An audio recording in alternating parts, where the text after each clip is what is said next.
doctor. Cipla will make it better. During pregnancy, an unborn baby's health is largely dependent on their mothers. Living a balanced lifestyle and using supplements like Cipla Preg for additional folic acid and vitamin B6 during pregnancy gives your child an essential head start. After a healthy birth, your baby's developmental progress becomes a concern.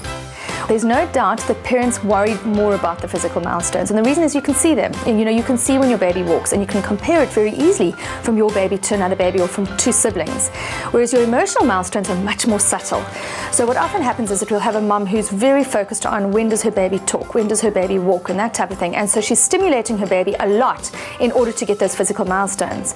But what can happen along the way is while she's focusing very heavily on that, she's ignoring the fact that her baby needs downtime and needs sleep and needs to be able to learn to self-soothe, which is a developmental milestone that a lot of people don't even think about. With regards to speech development, Rebecca's only saying 2 words and she's almost 18 months and I'm a tiny bit worried about it. You know what, Natalie? It's actually fine. Basically, speech is one of those milestones that is very, very variable. So you can have a little one who's speaking like 8 or 9 words on their first birthday and another little one who, like yours, is only doing 2 words at this age. What happens between now and 2 years old is that she is understanding probably a lot more than she is saying. And then between now and 2 years old, she'll have what we call a language explosion, where literally her language will just start spilling out of her mouth. My daughter, she's 22 months now, and we were like a little bit worried about her speech because we speak 2 different languages, and for a long time she didn't speak 1 word, so we worry about this. It's actually really an awesome thing that you've done, because you've started off with communicating with her in your mother tongue, in both of you in your mother tongue. So having done all the right stuff to this point, it's now time to narrow it down to 1 language for a couple of months, and you'll probably find within the next 2-3 months you'll have a language explosion, she'll take off in English, and then you must go back to speaking to her in both languages, because it's great to be multilingual. Growing up in a 2 or 3 language home actually happens very often, particularly in our South African context. We have children that are growing up either with parents who are both speaking 1 language and a nanny who's speaking another language to them, or a mum and dad who are from 2 different cultures. What's very interesting, and there's been a couple of different pieces of research, is that babies who have a natural capacity for language will actually learn both languages. They'll learn moms, they'll learn dads, they'll learn the nannies, and they'll learn them all at around the same time. Maybe a little bit of a delay, but essentially they end up with 2 or 3 languages, which is a great advantage in life. The problem is that sometimes you'll get a mum, and this particularly happens when mums are coming from cultures where her mother tongue was a language that isn't spoken internationally, and that mum says, you know what, I want my baby to speak English because this is the universal language, or whatever it is. And what ends up happening is the mum doesn't speak her mother tongue to her child, and so the mum is having to think before she speaks. And what we find on an emotional level is that the mum doesn't carry the same level of emotion when she's speaking her second language.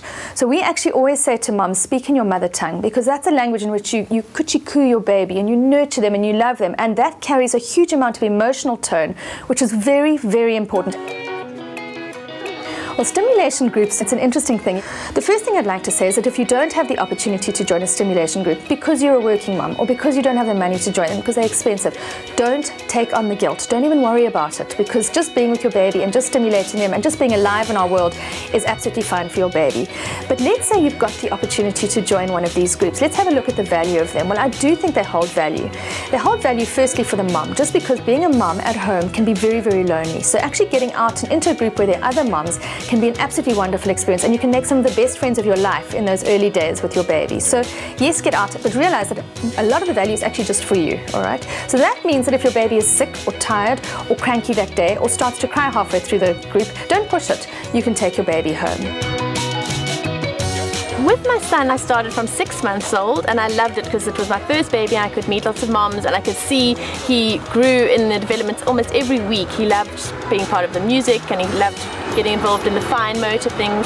And so now, having a second child, I thought I'd better sign her up. It is a bit delayed now because she's 16 months, but she's really enjoying it. Overstimulation at an early age has its dangers. Megan discourages the use of walking rings and babies watching television. Playtime should be kept simple. A very interesting question that often comes up is, my baby hasn't crawled, is this an issue? Now, crawling is a milestone that we like to encourage, as opposed to the common ones that you think of sitting and walking. What crawling does is it gets your baby down on the ground, they they bear weight through their hands, so it builds up their muscles in their fingers and their shoulders. And it also helps them to get into little spaces, you know, under a swing, in between a slide, all of those type of things. So you start to really get a spatial awareness of your world through crawling. But it doesn't have to happen very early. If it happens later, like towards 10, 11 months of age, it's fine, as long as the baby does crawl. The warning signs are definitely something that we do need to focus on and highlight. If a baby isn't smiling by 8 weeks of age, I would be worried. So babies need to smile, they need to make eye contact, and they need to be interacting at 8 weeks of age. But I must preface this whole conversation by saying that if your baby was prem, you need to adjust for dates. So in other words, if your baby was 2 weeks early, then it won't be 8 weeks that you'll be worrying about it, it'll be 10 weeks, because you must know that you must take it from the date your baby would have been born. Okay, that's important. The other thing that I would worry about is that if the baby's missing a whole lot of milestones, let's say they did smile at 6 weeks, but then they didn't roll at all, they only sat at, like, let's say 8 months, and they're not crawling or walking by the time they're a year old, that's when we start to see a global trend. So it's not just one particular milestone, it's a number of milestones. Then I'd worry about that. If the baby doesn't have any words by 2 years of age, I would worry about that as well. So those are kind of the three major things that I'd worry about. Not smiling early on or making eye contact, I would worry about that. I would worry about global delay, so just a pattern that's developing, you know, that you can see developing.